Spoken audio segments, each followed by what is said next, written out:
ஒவ்வொரு நாள் தொடக்கத்திலயுமே நம்ம என்ன எதிர்பார்க்கிறோம் அப்படின்னு கேட்டோம்னா, இந்த நாளினுடைய முடிவுல வந்துட்டு நம்ம என்ன செயல்கள் செய்தோமோ, அந்த செயல்களுக்கான நல்ல விளைவு இருக்கணும்னு எதிர்பார்ப்போம். அதுக்குண்டான நல்ல மகிழ்ச்சி இருக்கணும்னு எதிர்பார்ப்போம்.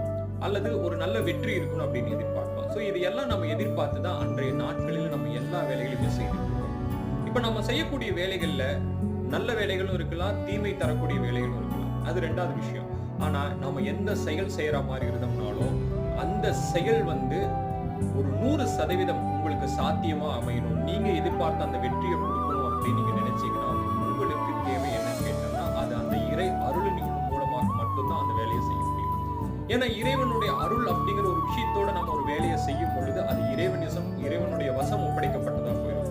இறைவன் வசம் ஒப்படைக்கப்பட்ட எந்த ஒரு செயலும் தோல்வி அடைவதற்கான சாத்தியமே இல்லை. இறை அருளோட நம்ம செய்யணும். அதுக்கு இறை உணர்